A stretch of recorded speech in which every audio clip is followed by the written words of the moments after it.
Hello there, I'm Jimmy Vegas and welcome to the 11th video in the beginner's guide to Unity 6. This time we'll cover fonts, text customization, and we'll import a house into our project too. Remember to subscribe and click the notification bell to stay up to date with every tutorial I upload. Feel free to leave a comment and drop a like. I also have a Patreon page where you can help be a part of this channel, and you'll find all the scripts and the assets to this series there too, along with plenty of other things. You can also now join as a free member. Now on with the tutorial. Fonts and text go hand in hand when it comes to Unity development, and so far the actual text we only have is the default one for all of these. So how do we bring in some fonts and use them easily inside Unity? Well, firstly let's create a folder specifically for our fonts. So here, assets, right click, folder, new folder, let's call it fonts.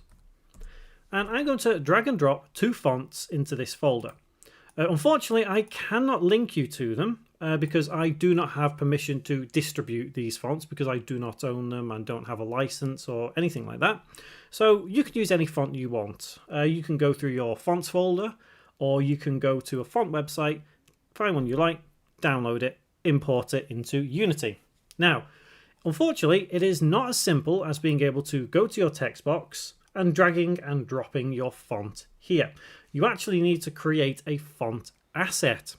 And to do that, you can go to Window, and down here you'll see TextMesh Pro, and you've got Font Asset Creator. If we select this, you'll be presented with the little window, and all you need to do is select the font you want to start with. So in this case, source font. If we select it, we can find one that we like. So let's start with this one, and let's click the little red X. For the most part, you won't need to change any of these other settings. These are for more customized fonts. For now, we just want to be able to convert our font into an actual usable asset, and that's fine. So we can just click on Generate Font Atlas. It will take maybe a second, 2 seconds, but it will generate an actual asset.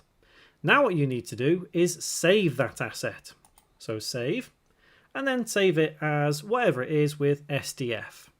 Save that, and you'll notice the icon for it has now changed into a giant F, which is very similar to this font asset section over here that has a giant F. That now naturally means that we can drag and drop this font asset over here. So drag and drop onto there, and if we go to game view, you can see it has indeed changed the font. Now for every font you have to go through that same process. You can't just drag and drop either way. So it's real quick though. Again, if we just rush through it, we can see TextMesh Pro, Creator. Let's select our font, Corbel, that one, create, and then save as, and then save. Perfect. It's as quick as that.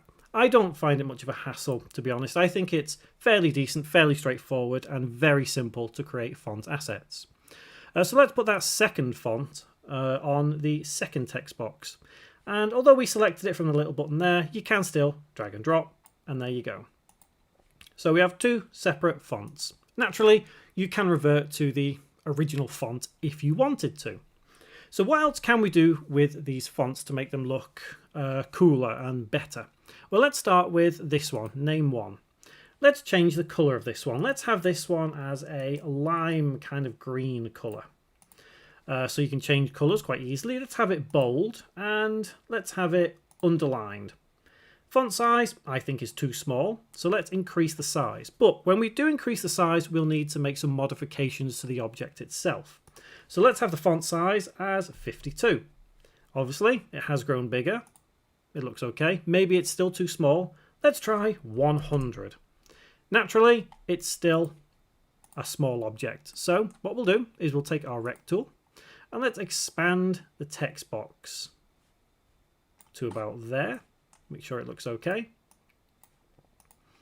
Cool, I'm happy with that. And I want to make sure that it is in the correct position, align-wise.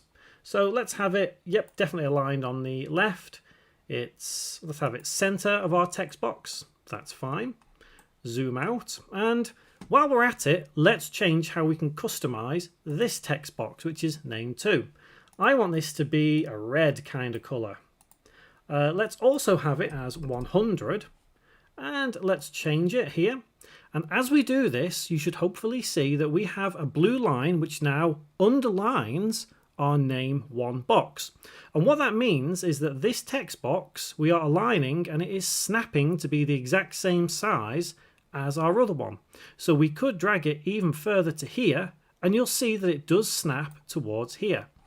That means that our UI is now identically aligned, and that's good.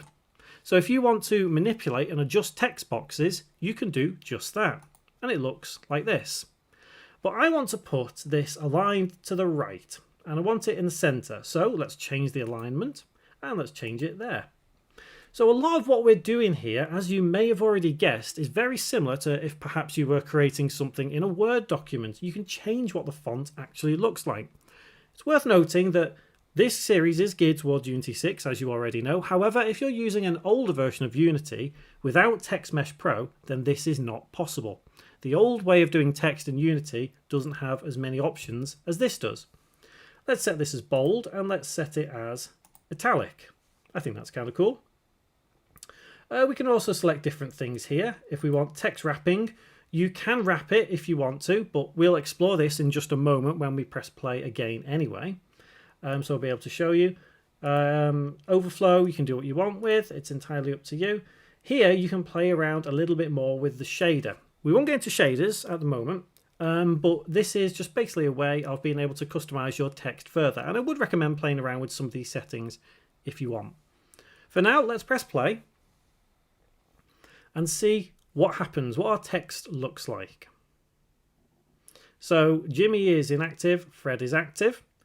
So let's change the script here and let's turn that off. And Jimmy is inactive. Oh, actually, no, we want to change it, don't we, to 4. There we go. So my number 4, my name, Jimmy. So that all comes down perfectly fine. However, we now need to explore the wrapping of it all. So if we go back to our scene, select the text one, and let's put this text far too big. Let's put this as 170. And let's press play once again. And we'll be able to see what happens with the text itself. We have, I think, already seen it when we had the simpler looking text. But let's go on script holder once again, and let's change this to 4. And you can see just how it's wrapping like that. It goes around and it changes exactly where it is. So we could always turn that off and it goes back to normal. Now, on name 1, if you scroll down and go to text wrapping mode, you can change it from normal to no wrap. And again, it comes down to perhaps if you've used Excel before and you know what wrapping text in a cell looks like, you know, it comes down to that. So if we set this to 4, you can see that even though our actual object itself ends here, because we're not wrapping anything around, it will extend beyond that. So it's always worth testing things out to make sure that they work as intended. Because sometimes you don't want UI to intersect like they have right here. So either change the size of your font to make sure it is correct, or use the correct wrapping mode. Maybe use a different font as well, because if we, for example, use the Corbel font here on the first text box, it would look a little bit different again. And there are things that you can kind of do with it to create other effects to it. It just depends what you want to do. For example, this name 1, if I was to hold Control, press D, it will create a duplicate of it. I could then zoom in, and on name 1, the original one, I could actually change that to black. And then perhaps move this just ever so slightly like that. And you can see that it now, if I zoom in on the game view, it does have that black outline at the back. It's not the best way of doing it, but if your text is never going to change, it just wants something like that, then that is a cool, quick and easy way of creating perhaps a shadow effect. And going a little bit further, if you wanted to change the colouring of it, you could change the alpha perhaps, so it kind of fades like that. It kind of gives that flashing effect. But again, all that comes down to how you want your text to look on screen, because there's so much you can do with it. And it's not just text elements that can have that kind of impact. I'm just going to delete that extra one there because I don't want that. Let's undo it. There we go. So now we're left with our two text on screen. But text can appear in different things as well. It's not just text objects. For example, we have something called buttons in Unity, and that's what we're going to get into next time. We're going to look at buttons, how the text on there can be manipulated, and we'll even get the UI buttons doing something. So, for example, if we press a button on our canvas that says open gate, then that's when the gate will open. So remember to subscribe and click that notification bell, and you can stay up to date with every tutorial I upload, and I will see you next time.